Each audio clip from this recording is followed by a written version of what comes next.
Assalamualaikum warahmatullahi wabarakatuh. Okey, hari ini kita akan sambung kita punya PDPR untuk UPKK. Awak boleh buka kitab UPKK muka surat 75 subjek ibadat. Okey, hari ini kita akan belajar solat jenazah. Okey, kita tengok erti solat jenazah. Arti solat jenazah. Okey, solat jenazah ialah solat yang dilakukan oleh orang Islam yang hidup ke atas jenazah orang Islam yang telah meninggal dunia. Okey, kita tengok hukum melakukan solat jenazah. Solat jenazah hukumnya adalah fardu kifayah. Fardu kifayah ni adalah wajib ke atas orang ramai, tapi hanya memadai dilakukan oleh sebahagian orang sahaja. Jika tak ada yang melakukannya, jadi satu tempat tu adalah berdosa. Tapi kalau ada sebahagian orang yang melakukan solat jenazah, maka sebahagian tempat tu dapat pahala sama. Okey, jom kita tengok dalil solat jenazah. Dalil solat jenazah daripada riwayat Ibnu Majah, sallu ala mautakum bil-laili wan-nahar. Artinya sembahyanglah kamu ke atas orang yang mati di kalangan kamu pada malam hari atau siang. Okey, kita tengok rukun solat jenazah. Yang pertama, okey, solat jenazah ni tak samalah macam solat-solat sunat ataupun solat-solat fardu yang lain kan. Cuma kita tengok rukun dan syarat-syarat jenazah yang akan disembahyangkan. Kita tengok dulu rukun. Rukun solat yang pertama adalah niat. Yang kedua, berdiri betul. Yang ketiga, 4 kali takbir. Yang keempat, membaca surah Al-Fatihah. Yang kelima, berselawat ke atas Nabi. Yang keenam, mendoakan jenazah. Dan yang ketujuh, memberi salam. Tak adalah rukuk ke, tak ada sujud ke, tak ada apa lagi rukun-rukun solat yang 13 tu. Okey, kita tengok pula syarat-syarat jenazah yang disembahyangkan. Ni jenazah yang disembahyangkan lah, yang telah meninggal lah kan. Okey, yang pertama, jenazah itu bukanlah mati syahid, mati berperang di jalan Allah. Okey, yang kedua, jenazah ialah seorang Islam. Tak sahlah kalau kita solatkan jenazah tu bukan orang Islam. Okey, dan yang ketiga ialah sudah dimandikan dan dikafankan. Bila siap semua, barulah kita buat solat jenazah. Okey, jom kita tengok kaifiat. Kaifiat ni maksudnya caralah pelaksanaan solat jenazah. Okey, cara solat jenazah. Yang pertama, sunat dilakukan secara berjemaah. Tapi kalau dibuat bersendirian pun sah juga. Contoh kalau buat bersendirian tu macam nak buat solat jenazah ghaib ke, kan. Okey. Seterusnya, solat jenazah tidak mempunyai rukuk dan sujud. Rakaat solat digantikan dengan 4 kali takbir. Selalu kalau kita contoh kalau kita dah niat, lepas tu baca Fatihah, lepas tu niat takbiratul ihram, baca Fatihah, lepas tu rukuk serta tamakninah, lepas tu sujud serta tamakninah, duduk antara dua sujud, lepas tu kita naik balik kan, itu kira rakaat pertama. Lepas tu nak buat rakaat kedua, buat benda yang sama balik. Tapi kalau solat jenazah hanya digantikan dengan 4 kali takbir. Tapi nanti adalah bacaan-bacaan dalam setiap takbir. Okey, kita tengok yang ketiga, syarat sah solat jenazah sama seperti solat biasa. Syarat sah lah. Contoh macam Islam balik, berakal. Okey, kita tengok yang ketiga, perkara yang membatalkan solat jenazah juga sama seperti perkara yang membatalkan solat biasa. Okey, yang keempat, berikut ialah cara solat jenazah. Okey, yang pertama, mestilah berdiri bagi yang berupaya. Berdiri menghadap jenazah lah. Ataupun kalau nak buat solat ghaib, jenazah ghaib, tak payah menghadap jenazah. Okay, kita tengok keadaan. Okay, yang kedua, takbir pertama kita baca Allahu Akbar, takbiratul ihram. Takbiratul ihram beserta niat. Kita tengok niat dia. Usalli ala hazal mayyit arba'a takbirat ma'muman ataupun imaman lillahi ta'ala. Kalau awak makmum lah. Kalau imam lah. Aku solat ke atas mayat lelaki ini 4 kali takbir mengikut imam ataupun imam kerana Allah Ta'ala. Okey, yang ketiga, membaca surah Al-Fatihah. Lepas awak dah angkat takbir, lepas dah niat baca Fatihah. Lepas baca Fatihah, angkat takbir yang kedua. Kalau macam seolah-olah macam awak dah dekat rakaat kedua. Tapi sebenarnya takbir kedua, tak ada rakaat. Okey.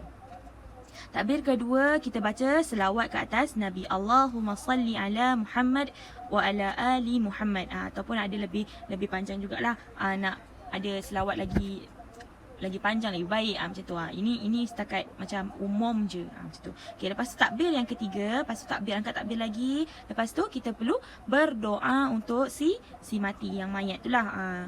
Doanya macam mana? Allahumma firlahu warhamhu wa'afihi wa'fu anhu. Untuk jenazah lelaki. Tapi kalau perempuan, Allahumma fir laha warhamha wa'afiha wa'fu anha. Okay, kalau jenazah perempuan. Okey, kita tengok takbir yang keempat, membaca doa. Allahumma la tahrimna ajrahu wa la taftinna ba'dahu waghfir lana wa lahu.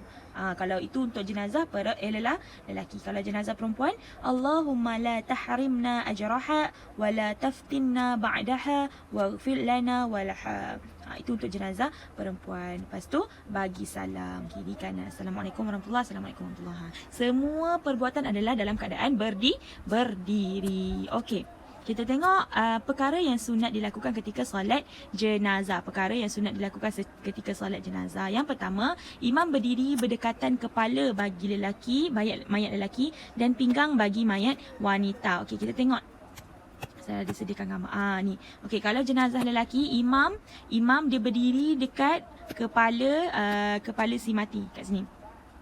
Tapi kalau dekat jenazah perempuan, imam berdiri berhadapan dengan pinggang perempuan. Tengok keadaan lah. Okey.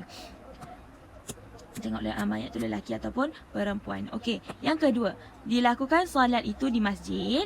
Perkara sunat dilakukan di dalam masjid lah. Tapi kalau dekat mayat tu dimandikan di rumah, disembahyangkan dikafankan di rumah, bawa ke tempat pengebumian tu kan, cukup memadai untuk solat di rumah. Macam ustazah punya arwah nenek ustazah kan, kita buat dekat rumah je dulu. Dululah, sekarang ni kan COVID dah tak boleh kan. Tengok Allah tarik satu-satu nikmat kita. Okey, seterusnya ketiga, dilakukan secara berjemaah. Berjemaah lah sunat. Kalau bersendirian pun tak ada masalah, boleh. Okey, yang keempat, mengangkat dua tangan setiap kali takbir. Setiap kali takbir angkat dua tangan macam takbir biasa, Allahu Akbar macam tu. Macam biasa. Okey, yang kelima, memperlahankan bacaan, dan yang keenam, menjadikan tiga baris jika makmum ramai. Okey, kita tengok lafaz niat solat jenazah berbeza bergantung pada jantina dan usia mayat tersebut. Okey, kita tengok niat bagi jenazah lelaki. Bagi lelaki, niatnya adalah usalli ala hazal mayyit arba'a takbirat ma'muman ataupun imaman lillahi ta'ala. Kalau lelaki kita sebutlah mayat lelaki ini 4 kali takbir. Yang bezanya dekat sinilah. Okey, kalau perempuan pula, usalli ala hazihil mayyitati arba'a takbirat ma'muman lillahi ta'ala. Ma'muman ataupun imaman lillahi ta'ala. Ni bezanya. Ingat, kalau yang perempuan kan ustazah ajar bahasa Arab tamarbutah kan. Kalau yang lelaki tak ada tamarbutah. Itu bezanya. Tapi kalau ini untuk dewasa lah, jenazah lelaki dengan perempuan yang dewasa. Okey, kalau untuk jenazah kanak-kanak lelaki pula, kita tengok usalli ala hazal mayyitil tifli arba'a takbirat ma'muman atau imaman lillahi ta'ala. Okey, aku solat ke atas mayat kanak-kanak lelaki. Ni kanak-kanak. Tifli ni maksudnya kanak-kanak. Ni kalau lelaki lah. Kalau perempuan cuma tambah tamarbutah. Kita tengok macam mana bacaannya. Usalli ala hazihil mayyitati tiflati arba'a takbirat ma'muman ataupun imaman lillahi ta'ala. Mayyitati tiflati tamarbutah kan, tamarbutah. Okey, dia punya maksudnya bukan saja aku solat ke atas mayat kanak-kanak perempuan. Okey, jadi kita tengok hikmah melakukan solat jenazah. Okey, yang pertama, memberi peringatan dan keinsafan kepada yang masih hidup. Kita ni contoh macam kita baca talqin kan, kita solat jenazah, itu semua bukannya kita nak bagi pesanan untuk si mati. Sebab si mati tu dah tentu-tentulah mati. Tapi sebenarnya untuk memberi peringatan dan keinsafan kepada yang masih hidup. Okey, tengok yang kedua, sebagai bukti bahawa agama Islam itu ialah agama persaudaraan. Sebab sampai mati pun, sampai dah jadi arwah, jadi jenazah pun, tetap juga kita hormat dan sembahyangkan dia sebagai penghormatan terakhir.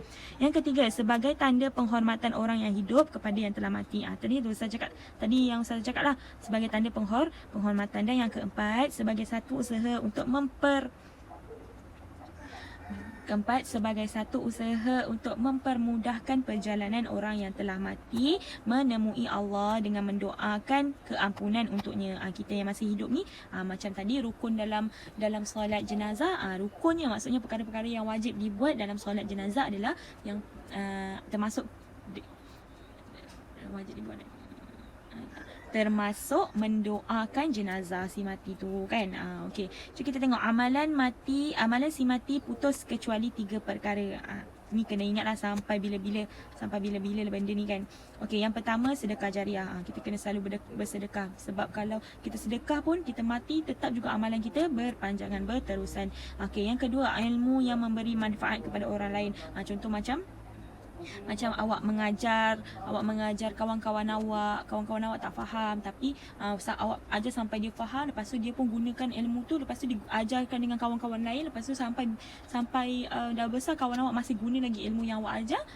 Itu ilmu tu kan akan berkekalan dekat awak walaupun awak dah mati, takkan putus awak punya pahala tu. Dan yang ketiga, doa anak yang soleh. Doa anak yang soleh lah, soleh ataupun soleha, itu takkan putus. Okey, alhamdulillah kita dah habis untuk tajuk ni.